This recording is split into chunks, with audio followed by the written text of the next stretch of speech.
Thank you very much, Ian, for that wonderful introduction. I have to say, I'm just delighted and very honoured and privileged to have been invited to come to Johannesburg and share my knowledge on the new FIDIC contracts that are going to be coming out in December of this year, by hook or by crook. Because sharing knowledge is shaping the future, as the MDA advertising forum says here. And I'm going to talk about things on the basis that all of you have some knowledge of the 1999 forms of contract. But I'd like to ask the question, is there anybody here that really isn't familiar with the 1999 forms of contract? And that just means that I've got an hour and a half and I'm Irish, so I'm going to fill that hour and a half with talk. But I wondered if there's anybody here that isn't so familiar with FIDIC contracts, please speak now or forever hold your peace. And I'll try and do my best to make sure that I give a little bit more explanation. Is there anybody here that's not so familiar with FIDIC contracts? Oh, you all know it already? Great, okay. I'll get going then. And I just wanted to say as well that I'm delighted to be in a position of adding my contribution to something that's so well deserved as the charity that MDA are supporting for this, because otherwise it would be just sending money. But I'm hoping that in giving you my time and sharing my knowledge that you'll then send your money in that direction as well. So Ewan gave a very great introduction this morning, I thought, on the pre-release edition of the Yellow Book that was issued at the conference in London last year. Now, that was just issued as a pre-release. It wasn't supposed to be a test edition. But it turned out that people were treating it as a test edition because obviously everybody was reading it to see what was new, and then they were coming back to FIDIC and going, that's awful, you can't write that in there. Or that's great, good, go for it. And of course, different, whether you're a contractor or an employer or an engineer, everybody has their different views. So that leads me quite nicely on to ask you guys, who here would categorise themselves as working for a contractor, whether you're advising a contractor or you're actually employed by a contractor? Would you mind putting up your hands? Oh my word, okay. Who would categorise themselves as working for an employer? Oh, they're very tentatively putting up their hands at the back. And one gentleman tried to put up his hand, but the person beside him put his hand down, okay. And lawyers? Okay, you're a bit shy about that as well. Engineers? Not so many other QSs? Okay, and all of the rest of you? You haven't quite decided. Okay, well, that's very good for me to know. I'm a civil engineer, you'll see my biography there, but I'm a civil engineer and I qualified in law as well. So depending on who I'm talking to, I'll admit to be a lawyer. But generally speaking, I'm an engineer. And that's going to have a bearing, I think, if you bear in mind that FIDIC is the Federation of Consulting Engineers. And you, the users of FIDIC contracts, should always bear that in mind because it underlies all of the words that go down on paper under FIDIC contracts. So these are what the front covers of the books are probably going to look like when they're published. We have the Yellow Book, which is the design-build form of contract. The Red Book, which is the traditional employer design form of contract or the construction form of contract. And then we have the Silver Book, which is the EPC turnkey form of contract. Now, we have the 1999 FIDIC contracts, and we call them the FIDIC Rainbow Suite, or the family of FIDIC contracts. And if I was to say to you that, in my view, the Silver Book was the black sheep of the family, you'd probably have a very good idea of what I mean if you've used it at all.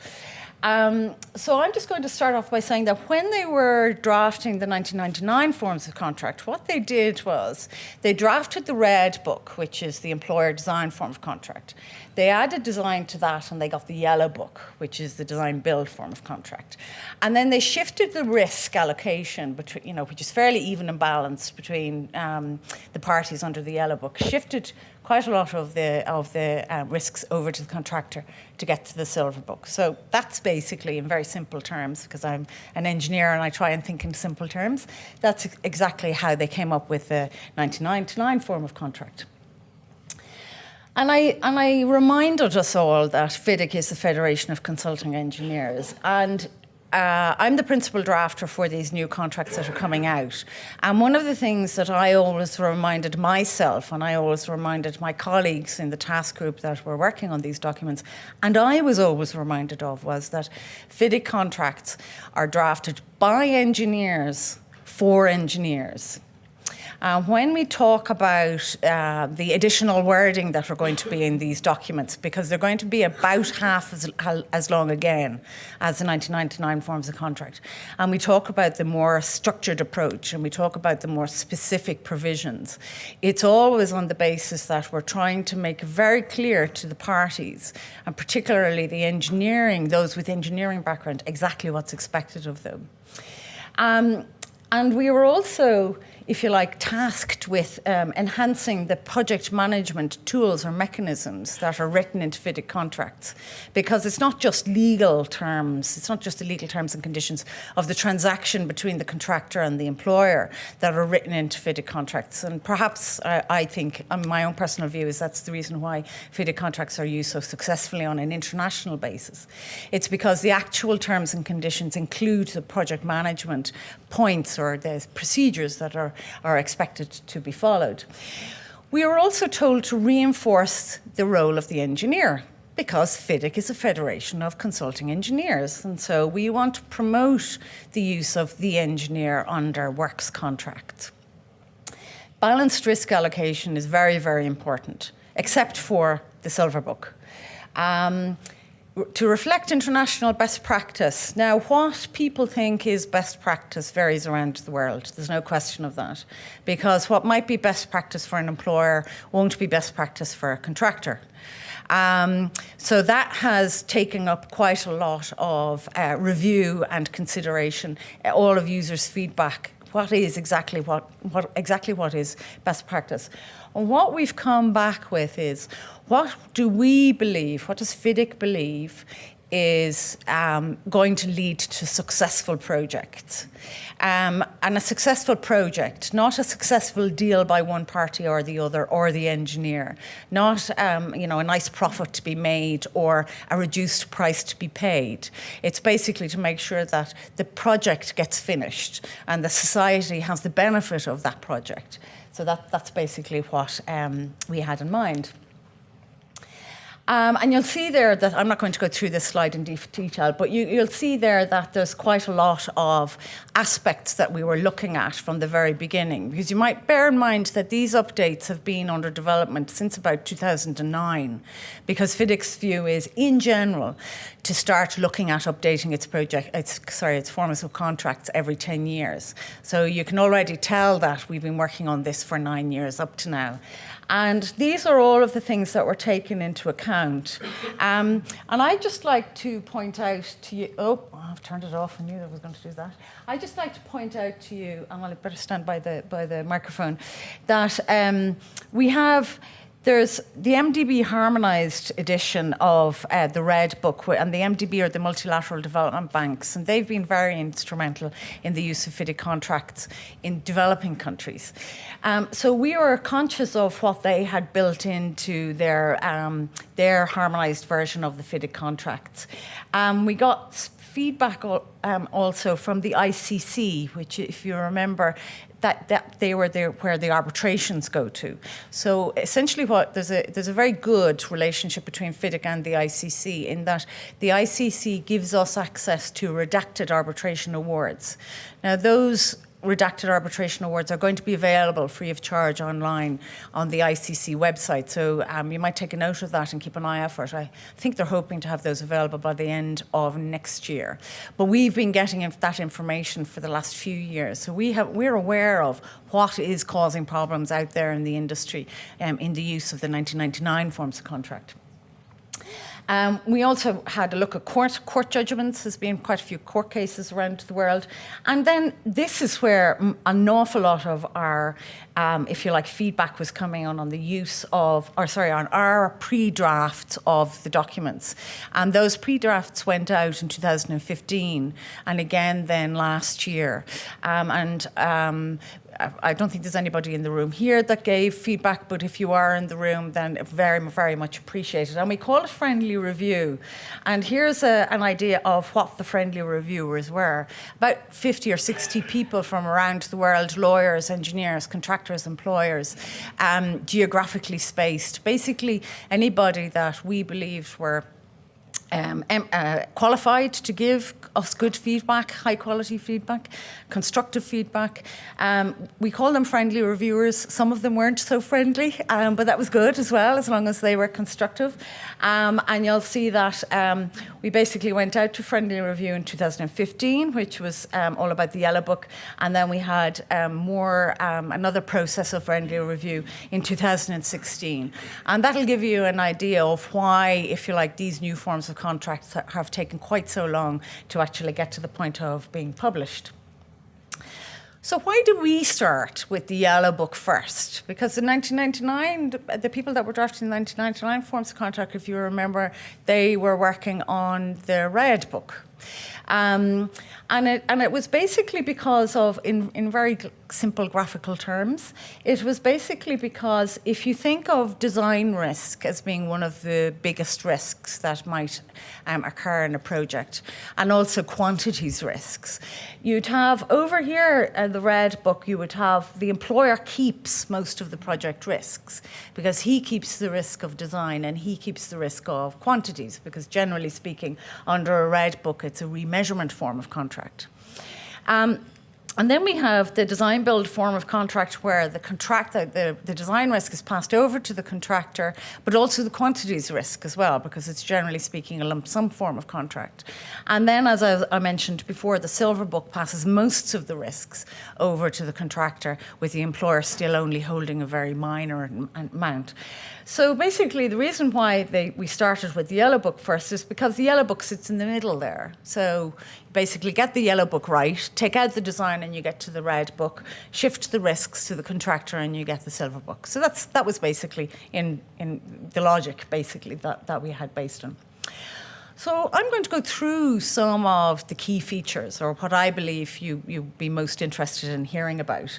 And I've divided it up into a number of headings, and I hope I won't confuse things by hopping around a little bit, but I might do that just based on what we've heard this morning already. So I said already that one of the aspects of the updates that the FIDIC themselves were very keen for us to emphasise or reinforce was the role of the engineer under a FIDIC contract. And that's fairly much, I always tell parties that aren't so familiar with FIDIC contracts that, because they ask, well, what's the point in having the engineer there? And I always say, well, a contract based on FIDIC form is like a three-legged stool. You have to have those three legs. Two of the legs being the contractor and the employer. The third leg is the engineer. And you know what happens if you take out one leg of a three-legged stool. So what you'll find when the new books come out is that Clause 3 deals with the engineer, and subclauses 3.1 to 3.3, which is talking all about the engineer, his or her duties, his or her authority. You'll see that they're much more structured, and also much more emphasis on who the engineer is expected to be. Because unfortunately, experience has showed us that any old person was being put in as the engineer under FIDIC contracts, and that was just a recipe for disaster and led to absolutely too many unsuccessful projects, white elephants in the middle of nowhere, where the money could be so much better spent on actually achieving something that will give the society in that part of the world, particularly developing countries, what they needed at the time. And what are the essential duties and authority of the engineer? Now, there was a lot of confusion caused by this scenario where the employer named a firm of consulting engineers, a legal entity, to be the engineer. How would the contractor know who the natural person, that's what we call it, the individual, who that person was going to be? Because that might have a bearing on how the contractor would approach a contract based on the FIDIC form. And so there's going to be specific provisions there stating that if the employer names a company as the engineer, then that company has to nominate a person. And it's also making clear to employers that the engineer has to be named in the appendix to tender, except the appendix to tender is called a different name in the new documents. It's going to be called contract data. So you'll see that referred to on my slides. So the idea being that because the engineer plays such an important role under a FIDIC contract, tenderers should know who that person is before they tender, so that they can allocate a contingency risk if they believe that there's a risk attached thereto. And Fahey gave a very good presentation this morning advising contractors of what to watch out for. And I know there's mostly contractors in the room. I would say that if you get a FIDIC form of contract and the engineer is left blank, either in the appendix to tender under the current form or in the contract data and under the new forms, your first question should be, in tender clarification, should be, who is the engineer? And if you get no answer to that question, or the employer decides not to tell you, then you have to question what's going on in that scenario, because the engineer is so important.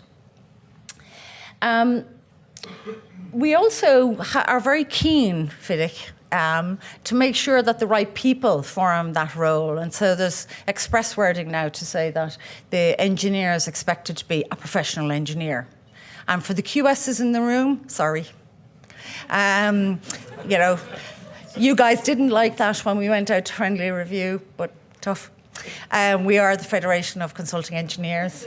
And that is the way it is. We also realised that one of the things under the 1999 forms contract that might be missing but has served very well under particularly domestic forms of contract was this idea of the old-fashioned idea of the resident engineer. That is, a person delegated by the engineer who kind of sits off in his ivory tower, you know, being relatively objective from the day-to-day running of the project on site. That quite often he would want to have his man or woman on site. And so we now have specific reference to this idea of an engineer's representative. And I always explain it as being, it's that old-fashioned idea of resident engineer. Now, we already heard this morning from Yoon in expressed and articulated in a very good way, basically that the new forms of contract are going to have a specific subclause, as was in the 1999 form of contract, but much more structured as regards to expectations for agreement or determination. And what's first of all being emphasised is the engineer's obligation. It's not a discretionary at all, it's mandatory. His obligation to get the parties together in an endeavour for them to reach agreement. And that's basically FIDIC telling the engineer, you shall fulfil a mediation role. Yeah. Now, that might just be come to a meeting. Both parties come to a meeting in my offices at this time, and they both come, and you say, well, is there any chance that we can, for the engineers in the room, is there any chance that there can be an agreement? Can we have a discussion about this? Is there anything you don't understand? Do you want to give me your side of the story? All of that. That's an obligation. It might only be a half-an-hour meeting where one party turns around and says, I'm not interested in continuing this discussion anymore. But the engineer has fulfilled his or her duty by carrying that out. So that's a specific duty. There's 42 days for that process. Now, that might seem like a long time to you. I have to say that when I was involved in the drafting work and in discussions, to me it sounded like a long time, given that there are parts of the world where we have statutory adjudication and that there's only 28 days, and that's to come to a decision. But in its wisdom, and considering all of the feedback that we got, it was believed that a fairly lengthy period of time was appropriate to try and get the parties to reach agreement so that they maintain ownership of the claim, because we're talking about claims or matters to be determined by the engineer. So that's basically to leave the ownership of the issue with the parties for a long time, but put the engineer under an obligation to carry out this mediation role. And I'll talk a little bit more about it, so I won't labour the point at the moment. But the reason why we have step-by-step provisions is to make things clear and certain for the employer and the contractor and the engineer. Because there's no doubt about it, the more clear and the more certain you make a form of contract, particularly a standard form of contract, the higher the chance you're going to have a successful project. And that's the reason why there's so much more words, there's so much more structure in the new updates.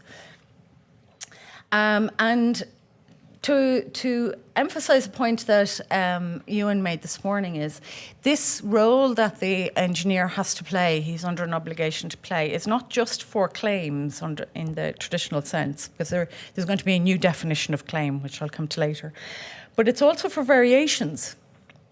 Because I've made quite a good living out of acting as an adjudicator of disputes under fitted contracts because of disputes arising out of variations, and there being a question mark over how do you value them and what way they should be valued, and no straightforward path to get to the DAB that can't be questioned.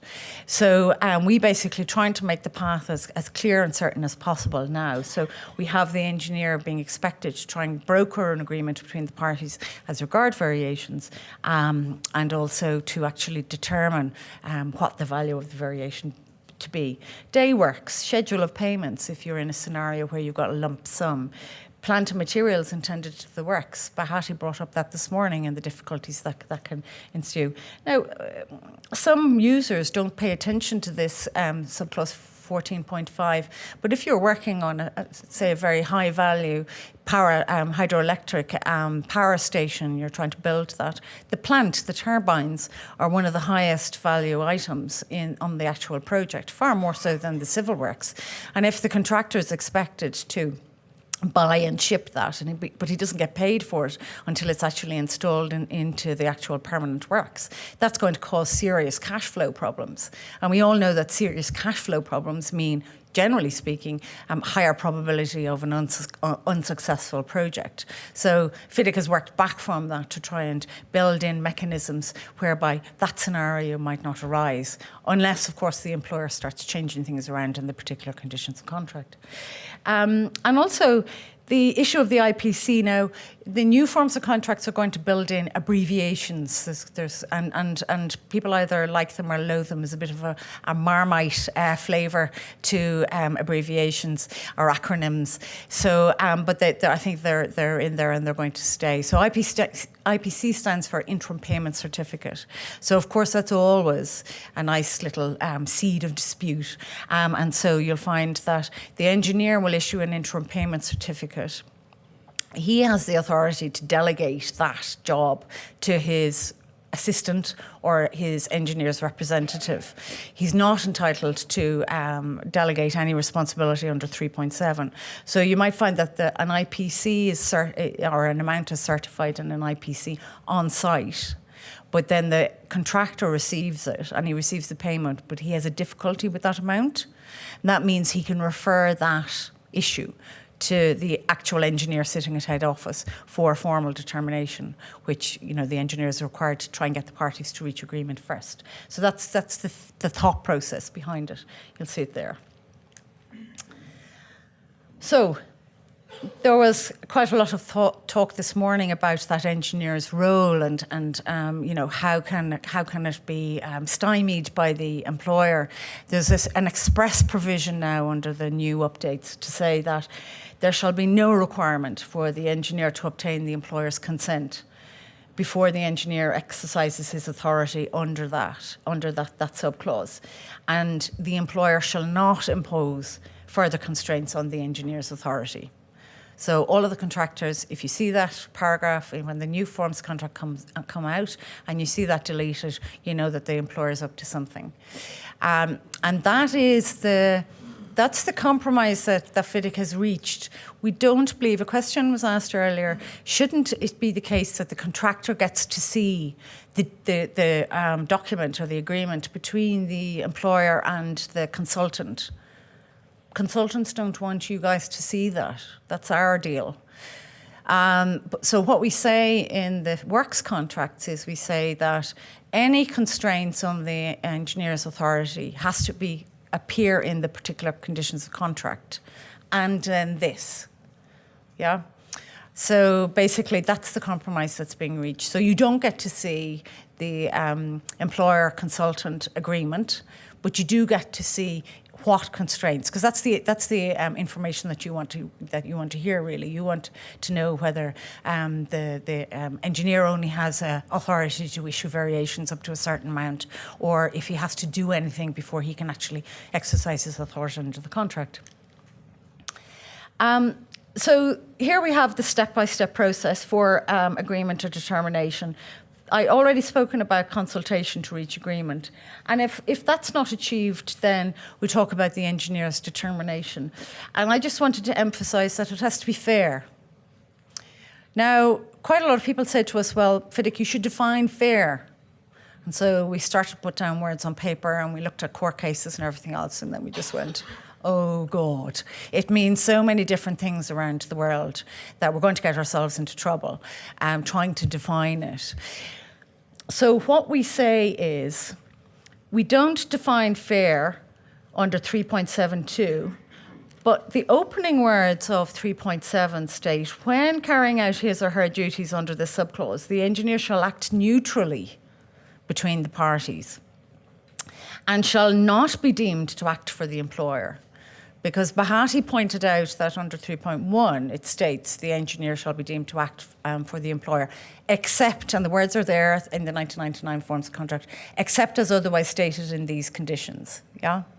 So this is the exception. And you might say, well, why did we use the word neutrally? Why didn't we use the word impartially or independently or any of those words? And the difficulty is that the engineer is not independent because he's paid for by the employer. And because he's not independent, he cannot be classed under most legal jurisdictions as impartial.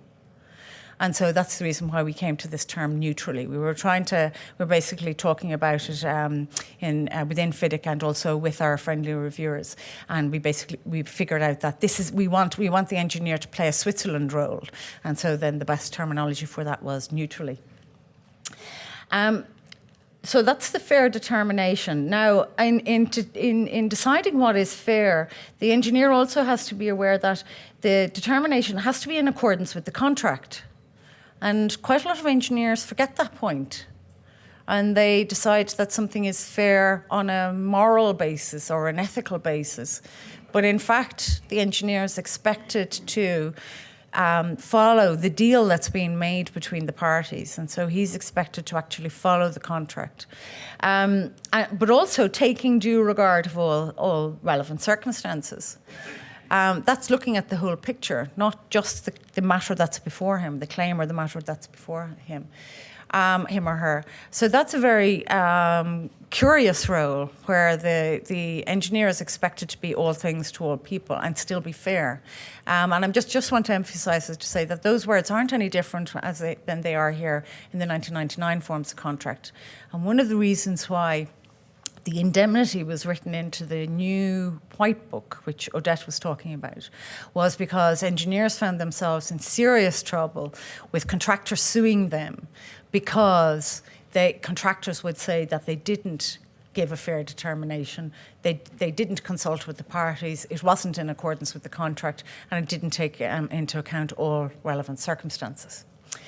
Okay, and then very important is that, and this is new, is that the determination shall describe the determination in detail with reasons and detailed supporting particulars.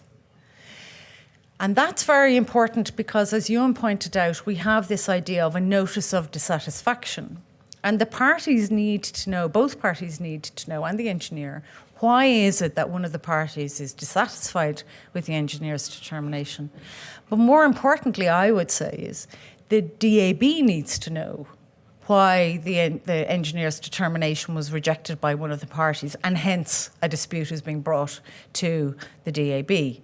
So this is even more work for the engineer. Now, engineers around the world started questioning this and were going, oh my God, that's so much more extra work. Why are you loading us up here in this scenario? And our response back to them was, You should always give reasons for a determination. It plays such an important role in a FIDIC contract that there shouldn't just be a determination that's a mere statement. And if we're requiring DAB members and arbitrators to always give reasoned decisions, then you too should be required to give a reasoned decision. So in this part of the world, I'm sure you all give reasoned decisions anyway, but there are plenty of parts of the world where they're not. So, and you might also, when the new contracts come out, or if you're thinking about what I'm saying here, you might also remember that you have a way of working that's reasonably sophisticated here in South Africa. But FIDIC contracts are used in parts of the world where they just aren't. And engineers in particular need to have it spelt out what is expected of them under a FIDIC contract. And it's that spelling out that we're doing in this form of contract. Whereas you might be reading it and going, oh, there's no need to say that, or that's fairly obvious. So that's what we've been doing anyway. We believe that so many difficulties have been caused with unsuccessful FIDIC projects around the world because there was an assumption in 1999 that engineers would know what was expected of them, or parties would know what was expected of them, but they didn't. And that led to lots of problems. One of the harshest criticisms of the 1999 forms of contract was that the engineer was under no obligation to carry out that role in reaching a determination within a fixed time period. So we're now building that in. So as Ewan was talking about this morning, we have a time limit of 42 days for the notice of agreement, and then another 42 days for determination. Okay, so the way it works is that the engineer has 42 days to try and get the parties to reach agreement, or the parties themselves can jointly go back to the engineer and go, there's no chance, we're not going to reach agreement. Yeah. And that can be before the 42 days. And from that date, then, the engineer has 42 days to come up with his determination. And I want to emphasise this, which didn't come out of the talk this morning, which is that our other period proposed by the engineer and agreed by both parties. Now that, we hope, will reflect the scenario where you have some matters or claims that take a shorter period of time. Then the engineer can propose a shorter period of time. Or really complex issues where the engineer just needs more time and he can go to the parties and go, listen, guys, I need you to give me more time. And then if the engineer does not give his determination, I say notice here because it's called a notice of determination. If he doesn't give that within the time limit there, then the claim or the matter is deemed to be rejected. Now, quite a few people questioned that and went, well, generally speaking, silence means acceptance. So why have you decided that a non-response from the engineer, means rejection? So what do you think? Why do you think we made a definitive decision to have it rejected? Anybody? Yes? Just shout. There's uncertainty, yeah, definitely speaking. Well, basically, if the claim is rejected, what's going to happen? You're going to go to the DAB, aren't you? So you're going to get an answer. Yeah, and that's the reason why we went down that route, was because we have a definition of dispute that is lots of words, but essentially what it means is you have a claim, the claim is rejected by the engineer, and then that rejection is rejected. Yeah, that's essentially what the dispute is. So the dispute goes to the DAB. The DAB has no authority or entitlement or jurisdiction to deal with anything that is not a dispute. That's the reason why the definition of dispute is so important. So basically what we wanted to happen was that if the engineer doesn't do his job for employers or contractors' claims, because remember they're going to be dealt with equally now, then the employer or the contractor can then push the matter through to the dispute adjudication board. So that's the reason for that deeming there. And just while I'm here, I just wanted to make a point. Ewan emphasised this morning, which is a very good point, that we now have stricter, or we're going to have stricter requirements for what is a notice. And you'll see that I've used a capital letter there for notice. That means it's a defined term now. And one of the things that was in the pre-release version that Ewan was talking about was that the notice had to state what the subclause it was written under. That's now changed. And would you believe it's the contractors that came back to FIDIC and said, oh, don't be adding on things. You've already said it had to be in writing. You've already said that it has to be identified as a notice. That third thing that we also have to say which subclause we're issuing it under, that's going one step too far. And FIDIC considered that very carefully in consultation with the other stakeholders, employers and engineers. And we decided that it was fairer to everybody if a notice has to be in writing and it has to state that it's a notice, but it doesn't have to refer to the particular subclause in which it's written, except for notices of dissatisfaction, except for notices to correct, which I'll talk about in a minute because they lead to suspension or termination. So in general, the other, and notice of claim. A notice of claim has to state which subclause it's given under, which is fairly straightforward. Okay. So what is the effect of the agreement or determination? Well, it's what we call temporarily binding. So unless or until it's revised by the DAB or in arbitration, and that's very straightforward for you guys, I think. And if it concerns payment, then the contractor is under an obligation actually to include that in his next statement, capital S, which is his application for interim payment, and the engineer has to include it then in the next interim payment certificate. We've also built in something that has caused problems and shouldn't really, but that's where the engineer makes a mistake. And a mistake, an arithmetic error or clerical error or something like that. And again, because the engineer's determination can be one step along the route towards going to DAB or to arbitration, we just thought that it was far more, things were being pushed, in practice things were being pushed to DAB and then on to arbitration just because the engineer had made a mistake and there was no provision for him to try and correct that in the contracts as they now stood. Because actually, well, I'll tell you the reason why. What was happening is that the engineer was reaching a determination. He had made a mistake leaving off a zero on an amount of money to be paid to the to the contractor.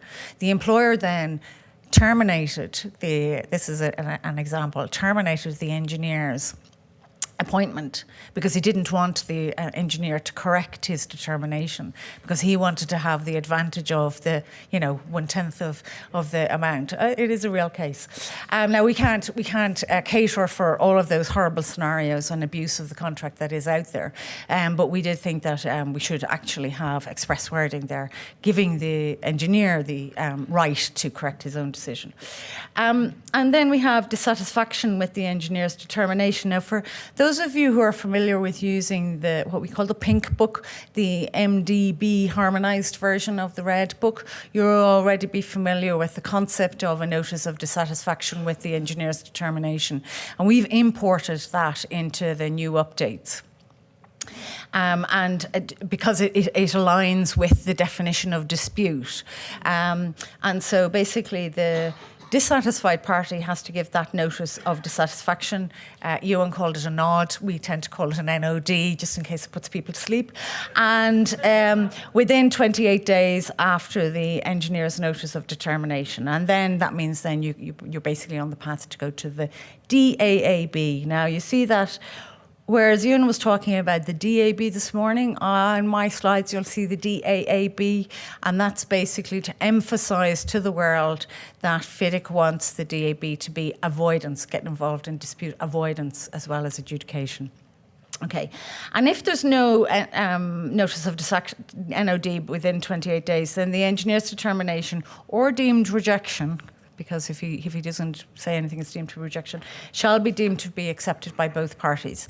And that's essentially saying that it's final and binding. Now, why didn't we use the words final and binding there? We specifically, I think it might have appeared as final and binding under the pre-release version, but we've changed it now to be accepted.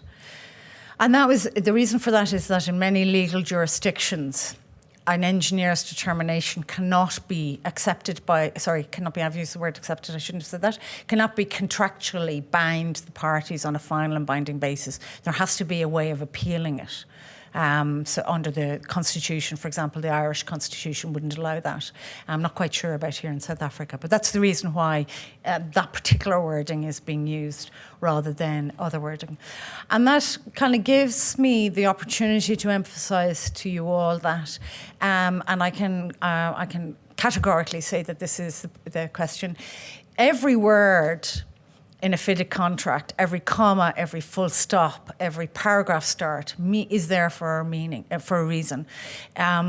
Even, grammatical idiosyncrasies that you might be looking at and go, that doesn't read like good English.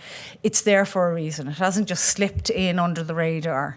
That's worth bearing in mind, I think, for particularly the lawyers in the room when you're getting involved in the interpretation of the contract. So we all know that time is of the essence, particularly in construction. We all know that time is money. So what you'll see in the new FIDIC updates, all three of them, but I'm talking about the yellow book here because that's what we started with, is that you'll see that if time limits aren't met, there isn't a specific sanction like the matter is time barred or anything, apart from the claim. That hasn't changed. What we have is if it's not being achieved, then something is deemed. So we talked already about the fact that if the engineer hasn't made his determination within 42 days, then the claim is deemed to be rejected. So that's an incentive on the employer to get his engineer to do the work on time, for example, or for the contractor to remind the engineer that he should really do something. But there's also a number of other scenarios there that I'll let you read at your leisure. I understand a copy of my slides can be made available by the organisers, by MDA, a soft copy anyway, a PDF version, so you can look at it yourself. But you'll see that the engineer is required to give quite a lot of consent to things, like for example to subcontractors, to the QM system, which is the contractor's quality management system, to key personnel. You'll see that's a new provisions for key personnel under the updates, if they're going to be replaced, for the contractor's proposal for remedial works, for the testing programme, for this idea of a notice of no objection, which I'll talk about. So if the engineer does nothing and doesn't give his response or give consent within a period of 14 days, then he's deemed to have given consent, or he's deemed to give a notice of no objection. And now I'll just talk about notice of no objection since we're here. That's basically where the engineer, and it's a defined term, the engineer tells the contractor, I've no problem with that. It's not approval, because under too many legal jurisdictions around the world, approval, you take on responsibility if you approve something. This is basically saying that looks okay, and your documents or whatever can be used for the works, for design documents, for example. That's an important, if you like, new innovation for engineers to be aware of, this idea of a notice of no objection. So if that notice, if the contractor submits, for example, design drawings, I'll be talking about it in a minute, the engineer has a certain period of time to review those. And if he doesn't respond with the notice of no objection or gives no response at all, then they're deemed to be okay. They're deemed to have been accepted, they're deemed to go ahead. So this is going to mean that engineers are going to have to be an awful lot more on the ball, because if the engineer spends his time on the ball, that leads to successful projects, even though it's going to lead to a little bit more input required on a day-by-day basis. There you'll see the contractor's programme. Now, I spend my time doing quite a lot of FIDIC training, and one thing that I remind users of FIDIC contracts is, and I want to emphasise it to you again, if you're not aware of it, is that under FIDIC contracts, the programme is not a contract document. It's basically the contractor submits his programme, and the idea is that the engineer just responds if it's non-compliant with the contract. The contractual bargain between the parties is the time for completion, and the programme is just there so that the contractor can show the engineer and the employer that he has planned his work so that the time for completion is going to be met. It's a project management tool. That's not going to change in the new updates. What we are going to do is that we're going to have the idea that if the engineer does not respond to a programme that's submitted by the contractor, then it's deemed to have been given a notice of no objection. And I'll make that a little bit clearer in a later slide. And you'll see there's some time limits and deeming provisions there for basically submitting things on the final payment certificate by the contractor, and also for action by the employer for access after taking over. But in general, it's what's expected of the engineer and his time scales that come into play there. When we're talking about timing, we have new defined terms. We now define delay damages. Fairly straightforward and self-explanatory, I think. We define extension of time, and we have an acronym EOT as well, because that's fairly standard. We have a defined capital P programme, and that's a contractor's programme to which the engineer has given a notice of no objection, i.e. that's okay. I'm not approving it, because I'm not taking responsibility for it at all, but it's okay. You can use that for progressing the works.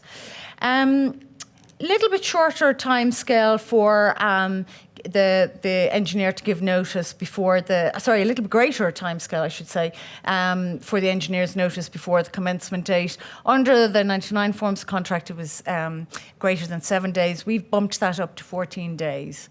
Just to give everybody a little bit more time before the actual commencement date starts, because of course that's the time for completion, which is the bargain between the parties, that's measured from the commencement date. And so there should be a little bit more time for the employer through the engineer to give notice of that. And Ian referred to the fact that NEC4 has imported, if you like, I won't use the word plagiarised, but imported the idea of the dispute board into its forms of contract. Option W, is it? Or, W3 even. And we've done the same, because we're talking about best practice. So I'll freely admit that this was an NEC concept that FIDIC believed is a really good idea. And that is this idea of advance warning. So whether or not the employer might have a claim against the contractor, or the contractor might have a claim against the employer, we expect them to warn each other if something has happened or is about to happen or can be foreseen that is going to have an adverse effect on the project. There's no sanction for not giving that notice, for not giving that advance warning, except the DAB, as Ewan was saying, is going to be what we call a standing DAB on all the FIDIC forms now. So if you're familiar with the FIDIC forms, you'll know that the Red Book had this concept of the DAB appointed from the very beginning of the project. But the Yellow Book and the Silver Book did not. They were ad hoc DAB, a DAB appointed just for the dispute. The thinking behind the drafters at the time was that disputes didn't happen during the design phase of a design-build form of contract. And so basically there was no point in having a DAB appointed from the very beginning. Well, 18 years of practice has shown is that most of the disputes were happening during the design phase. And so that we're going to have this concept of a standing DAB for all three forms of contract. Now, if we'll take the contractor, for example. If the contractor on site comes to know that something is going to happen in a week or two's time, perhaps a festival or local festival or something that the employer might not be aware of, he knows that that's going to happen and that's going to cause 2 days delay to the works. And he doesn't give advance warning to the employer. And everything kicks off then because there's a claim for EOT and everything else.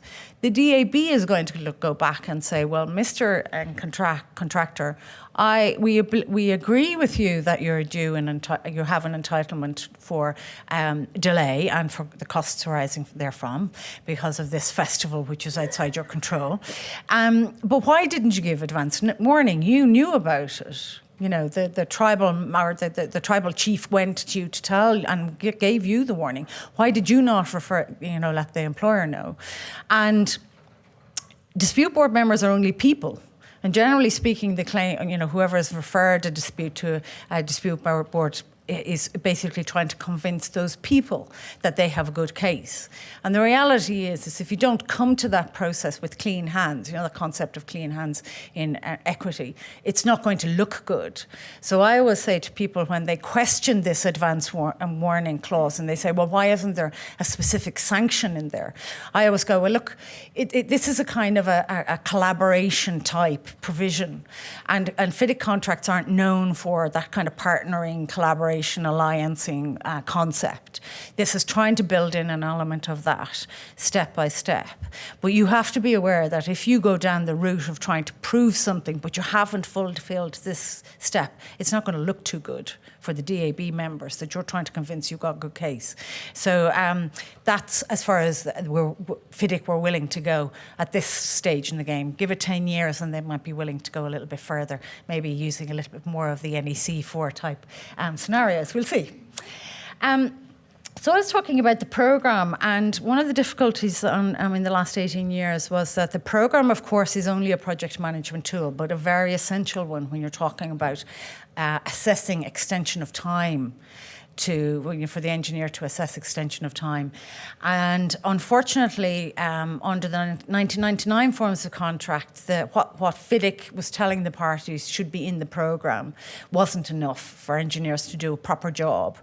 Now, most, and I'm sure you guys in this part of the world, you would have been building into your forms of contract the sort of details that were necessary for the contractor's programme to be a usable document in assessing extension of time.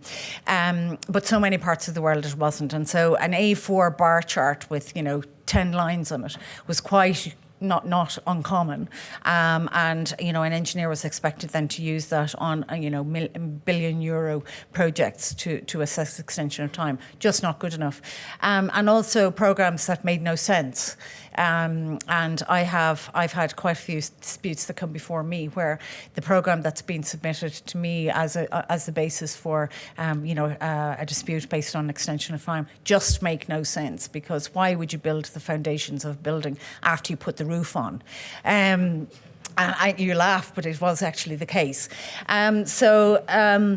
We basically have new requirements that the commencement date and the time for completion will be shown. And they're fairly obvious, you would think, but they weren't written in the 1999 forms of contract. It should include all the remedial works that the contractor is expected to carry out, but logically linked activities and the critical path. I put a ring around them there to highlight them for you there. Because a float. Now, please don't start asking me who owns the float under FIDIC contract, because I'll fill you in on we didn't go near that because that's such a controversial issue. I'll tell you, we touched on it, and I'll tell you how in a few minutes. But also days of rest and holidays, obvious stuff, but because it wasn't stated in the FIDIC contract, contractors were getting away with not putting them in the program that they submitted to the engineer, put it that way, where they had their own program on site that had all of these realistic information on. Then we have this idea of the review by the engineer. And so the engineer, if you like, there's the timescale. I hope you can see that. It's right at the bottom of the slide there. But there's basically 20. We have the idea that the contractor, sends in an initial program. And the engineer then has 21 days to give a notice, and he has three options when he's giving the notice: that it's non-compliant with the contract, or if it ceases to reflect actual progress, or if it's inconsistent with the contractor's obligations. Then basically the engineer is expected to tell the contractor, and the contractor then has a corresponding obligation to revise and resubmit the programme. And the engineer then, for a revised programme, then he has to give a notice within 14 days. And if he doesn't give that notice, there's deemed to have been a notice of no objection, and a contractor's programme that has a notice of no objection either sent by the engineer or a deemed notice, then that becomes capital P programme. And the importance of that capital P programme is that's what's going to be used to assess extension of time, whether it be by the engineer or the DAB or the arbitrators. So they'll always go back to the programme that was, if you like, the working programme at that moment in time when a certain delaying event happens. Would you mind holding it until I'm finished? Great. So we were also tasked with this idea of making project management aspects of FIDIC contracts a little bit clearer. And I'm not going to spend too much time on this, but health and safety obligations, we haven't gone into quite any detail as regards health and safety obligations because in each country they vary. But what we do think is a very important aspect that wasn't in the 99 forms contract is this idea of a project-specific health and safety plan. Yeah, and we have a little bit of wording there as regards what we expect a health and safety plan to be. Quality management and a new idea of compliance verification. Now, just we'll remind ourselves that we're talking about the yellow book here. Yeah, so quality management systems, again, we're not going to prescribe what you should use. There's new quality management systems being generated, every day, basically, new software, that sort of thing. But there are slightly more detailed requirements as regards what in developing countries or by fairly unsophisticated contractors, what is expected. And then we have this concept of compliance verification system. And I have to admit that I had quite serious problems getting my head around what was the difference between quality management system and a compliance verification system. And in simple terms, it's basically most contractors will have their own QM system and it'll revolve around making sure that the materials that are delivered and paid for are the right quality and all of the international standards or your local standards, British standards, European standards, all of that sort of thing. The compliance verification system is the contractor's own internal system to make sure that what it's doing today is going to lead to the works when they're completed, designed and completed, are going to be fit for purpose. Because that obligation hasn't changed under the new updates. So that's the overall objective or the overall obligation, if you like, of the contractor in any contract, construction contract, but particularly under FIDIC contract is your job, Mr. Contractor, is to design and build the work so that they're fit for purpose. And the employer's main obligation is to make the payment. So basically, that's why we have this concept of a compliance verification system. But then we leave it to the contractor to tell the employer what that might entail. And in following that, we make it very clear that even if it's submitted to the engineer and the engineer goes, yeah, I see no problem with it, that seems to be fine, it doesn't relieve the contractor of any obligations or responsibilities. And that's quite important for contractors to realise that you can follow the most perfect QM system or CV system, compliance verification system, but if at the end of the day the works are not fit for purpose, don't go back and say, well, your engineer told me my system was going to work. The obligation still stays the same. And then we have these step-by-step detailed procedures for the parties and the engineer to comply with for what FIDIC expects is good practice or best practice. So we're talking about what should happen for errors in the employer's requirements. We've already talked about agreement determination. What happens in setting out?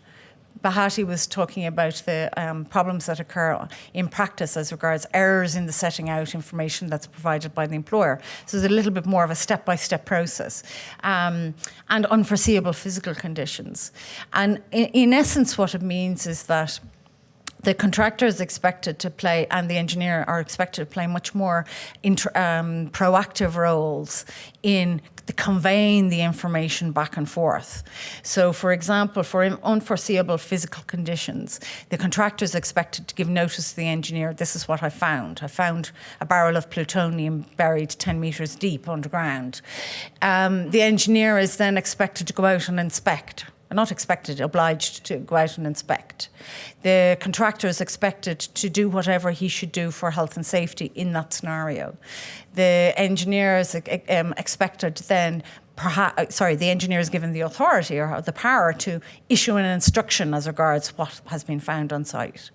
And if the contractor is delayed or disrupted and he wants money, or additional money or an extension of time, he's expected to give a second notice of claim So that's the sort of, or that's what you'll see when the documents are published, just a little bit more structured. There's new reciprocal provisions. Confidentiality might seem like a little bit kind of one of those wishy-washy ones, but actually that has caused quite a lot of legal issues in the past, where if you remember under the 1999 forms of contract, it's only the contractor that's obliged to follow confidentiality rules, but we're making it now, it's both parties. Compliance with laws. The contractor is also obliged to assist the employer in obtaining permits, because quite a lot of the time an employer can't get planning permission for the works if he hasn't got the design, an element of the design drawings from the contractor. So again, it's reciprocal.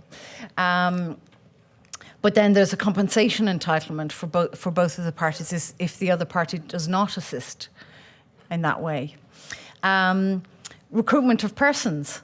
I always loved this subclause in FIDIC contracts. Basically, it said that the contractor had no right to recruit or shall not recruit persons from the employer. But what was happening was, quite a lot of the time, the employers were trying to nab the good people from the contractors. So that's now reciprocal.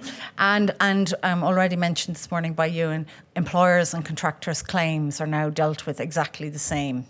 So the same time bar provisions, the same requirements for detailed particulars. I can see Ian looking at his watch. What, am I doing okay for time? Great. I can't talk any faster, I don't think so. Now, you'll know from the Yellow Book that we have the employer's requirements, and the employer's requirements is going to become increasingly more important as a document. Now, in practice, the employer's requirements have been the source of most of the disputes under the Yellow Book and the Silver Book. So you might, if you come away with nothing this afternoon but to actually take that home with you, then I'll have fulfilled a certain role here. The employer's requirements is probably the most important document in the Yellow Book, under the Yellow Book and the Silver Book, because if you're going to require a contractor to design and build something for you, you have to tell him what you want built. And you have to tell him in a way that gives him open scope to design and build what is best to actually achieve what you require. I always say that the employer's requirements should be an output specification, not an input specification. And that means you're not going to tell the contractor, this is how I want you to design this. Because why, if you're going to tell the contractor to do it, why don't you just get an engineer to go and do it for you? And if you restrict the scope of the contractor to do that, then first of all, all the tender prices are going to be higher than they might otherwise be. And you're losing the opportunity as an employer for the contractor to build in innovation, something new, or something that suits his own resources, whether they be plant or materials that he might have available, or the knowledge of his own staff. So you're losing all of that by not keeping the employer's requirements to be an out specification. And then we've had so much discussion within FIDIC and with all the friendly reviewers and at conferences and everything about fit for purpose. And that difficulty in that consultants can't get, or they say they can't get, professional indemnity insurance for fit for purpose. So, and it's a very strong obligation on and an onerous obligation on the contractor to build something fit for purpose. But it means absolutely nothing if you don't have the purpose stated somewhere. So one of the most important aspects of the employer's requirements is for the employer to tell the contractor, here's what the purpose of this project is. If it's a sewage treatment plant, it's to take in this volume of sewage, do what you're supposed to do with it, and send effluent out at this cleanliness, or and with this sludge or whatever. That's essentially what the purpose of the project is. Or it's if it's a roads project, it's to take X number of vehicles with so many axle tons per hour, or however it's measured. I'm not saying it's easy. I'm just saying that the purpose does have to be defined and described, are the words that we're going to use in the updates.